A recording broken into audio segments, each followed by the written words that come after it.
Assalamualaikum warahmatullahi wabarakatuh. Perkenalkan, nama saya Mika Maskarati Devi dari Fakultas Dakwah dan Ilmu Komunikasi Penyiaran Islam. Di sini saya akan sedikit menjelaskan materi yang berkenaan dengan penyebab generasi milenial kurang menghormati kedua orang tua. Islam sendiri telah mewajibkan kita sebagai anak untuk selalu taat dan berbakti kepada kedua orang tua. Apapun yang orang tua kita perintahkan terhadap kita, patutlah kita wajib untuk mematuhi perintahnya selama itu bukan maksiat. Taat dan patuhnya kita terhadap orang tua akan membawa kita kepada jalannya Allah. Namun sebaliknya, jika kita durhaka dan kasar terhadap orang tua, maka kita akan dibawanya kepada nerakanya Allah. Nauzubillah min dzalik. Karena durhakanya kita terhadap orang tua itu adalah salah satu dosa yang sangat besar, dan kita akan mendapat murka dari Allah Subhanahu wa taala. Dalil perihal berbakti kepada orang tua ini sudah banyak dijelaskan dalam ayat suci Al-Quran ataupun hadis, yang isinya menjelaskan bahwa ada ganjaran bagi anak yang berbakti kepada orang tua, dan ada pula ancaman bagi anak yang durhaka kepada kedua orang tua.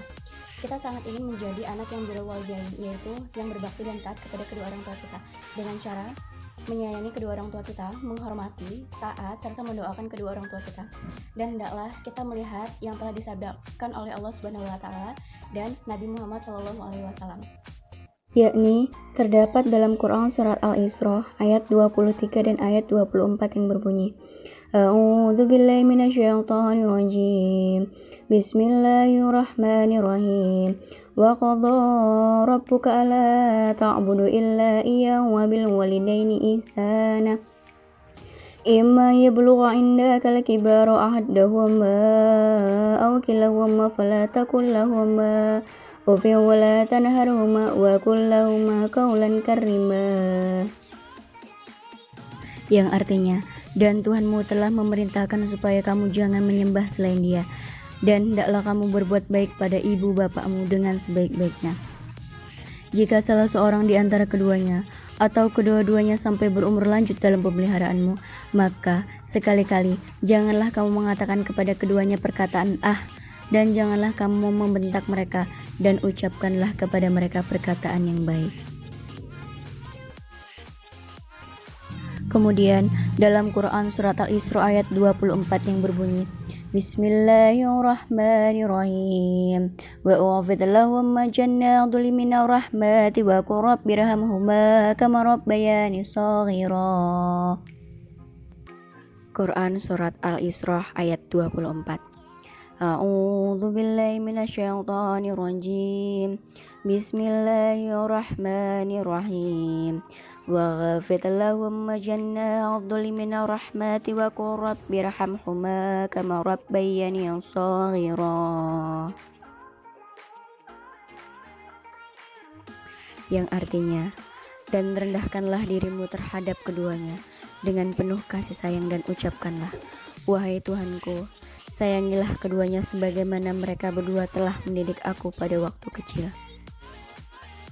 Penafsiran dalam Quran surat Al-Isra ayat 23 ini yakni Allah berfirman seraya memerintahkan kepada hambanya agar hambanya hanya beribadah dan tidak menyekutukannya dengan sekutu yang lainnya.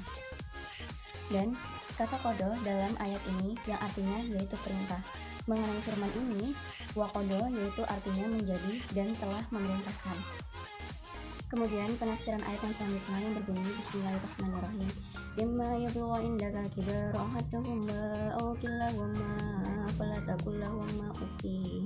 Yang artinya, jika salah seorang di antara keduanya atau kedua-duanya sampai berusia lanjut dalam pemeliharaanmu, janganlah kamu mengucapkan perkataan Maksudnya, kita jangan mengucapkan atau memperdengarkan perkataan kepada kedua orang tua kita, sekalipun perkataan itu adalah tingkatan yang paling rendah dan yang paling ringan. Kemudian tafsir yang selanjutnya yang berbunyi wala tanharhuma, yang artinya janganlah kamu membentak keduanya. Maksudnya, jangan sampai ada perbuatan yang buruk yang kita lakukan terhadap keluarga ataupun kedua orang tua kita. Dan disebutkan pula dalam hadis Atta bin Abi Rabah, yaitu yang artinya janganlah kamu meringankan tangan kepada keluarga ataupun kedua orang tua. Dan setelah Allah melarang kita mengucapkan atau melontarkan perkataan yang buruk dan perbuatan yang tercela, Allah menyuruh kita berkata-kata yang baik, penuh dengan sopan dan santun, serta lemah lembut kepada kedua orang tua kita.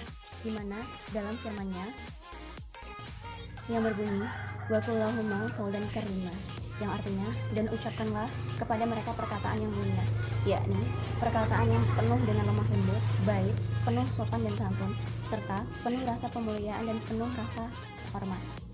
Penafsiran yang selanjutnya yang berbunyi Bismillahirrahmanirrahim. Wafid lahum ma jannah min rahmah, yang artinya, dan rendahkanlah dirimu terhadap mereka berdua, kedua orang tuamu, dengan penuh kasih sayang. Maksudnya di sini, bertawadulah kamu kepada kedua orang tuamu melalui tindakan. Penafsiran yang selanjutnya yang berbunyi Bismillahirrahmanirrahim. Wa qur rabbirhamhuma kama rabbayani shaghira, yang artinya, dan ucapkanlah wahai Rabbku, kasihilah mereka keduanya sebagaimana mereka berdua telah mendidik aku sewaktu aku kecil, yakni pada usia tuanya dan pada usia saat kedua orang tua kita wafat. Artinya kita berbakti kepada kedua orang tua itu sepanjang masa, karena waktu kedua orang tua kita, apapun yang kita lakukan tidak bisa membalas jasa kedua orang tua kita. Dari kita kecil ataupun sampai kita besar, kita tidak bisa membalas kebaikan ataupun membalas pengorbanan kedua orang tua kita, selain kita membalasnya dengan patuh, dengan rasa hormat, serta mendoakan dan menyayangi kedua orang tua kita. Penafsiran ayat yang selanjutnya berbunyi Bismillahirrahmanirrahim. Wa qur rabbirhamhuma kama rabbayani shaghira, yang artinya, ucapkanlah wahai Rabbku, kasihilah mereka seperti mereka menyayangiku di waktu aku kecil. Artinya, kasih ibu, kasih kedua orang tua kita sepanjang masa. Pada saat kita akan berbuat baik kepada kedua orang tua kita tidak akan bisa membalas sepanjang hidup kita. Artinya, kita mengasihi mereka seperti mereka mengasihi kita pada waktu kecil, yakni pada saat nanti kedua orang tua kita sudah tua, sudah lansia, dan pada saat orang tua kita wafat, kita harus dan wajib berbakti kepada kedua orang tua kita sampai akhir hayat kedua orang tua kita. Dari ayat yang sudah kita jelaskan tadi dalam Quran Surat Al-Isra ayat 23 dan ayat 24, kita bisa mengambil maknanya. Yang pertama, kita tidak boleh menyekutukan Allah dengan sekutu yang lain. Yang kedua, kita selalu taat dan patuh kepada kedua orang tua kita, hormat dan selalu menyayangi kedua orang tua kita.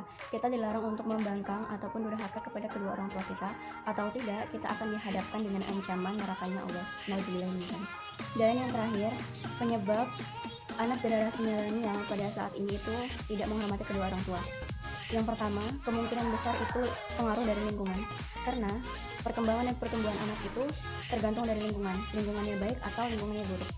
Baiknya sifat anak itu tergantung dari lingkungannya yang baik, dan dia akan terbentuk menjadi pribadi yang baik. Dan sebaliknya, jika pribadi anak buruk itu mulai dari lingkungan buruk, dan itu akan terbentuk menjadi perilaku anak yang buruk.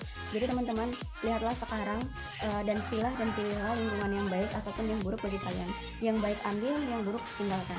Yang kedua, mungkin mulai dari penggunaan gadget. Pada saat ini kita udah memasuki yang namanya era teknologi yang sangat canggih. Jadi dari usia anak-anak sampai remaja ataupun sampai orang tua sudah bisa mengakses fitur games ataupun segala macam itu dari gadget. Dan kita jangan sampai lengah teman-teman. Jangan sampai kita membentak kedua orang tua kita gara-gara kita misalnya main games disuruh berhenti gitu ya. Dan kita berkata kasar kepada orang tua kita, padahal orang tua kita menegur kita baik. Dan teman-teman jangan sampai lengah dan jangan sampai rugi. Sayangilah dan baktilah kepada kedua orang tua kalian selagi orang tua kalian masih ada. Saya harap kita semua senantiasa berbakti dan menghormati kedua orang tua kita, selalu bisa membahagiakan dan membanggakan kedua orang tua kita sampai lanjut usia dan sampai akhir hayatnya. Mungkin cukup sekian penjelasan dari saya. Kurang lebihnya saya mohon maaf, dan kepada Allah saya mohon ampun. Saya akhiri. Wassalamualaikum warahmatullahi wabarakatuh.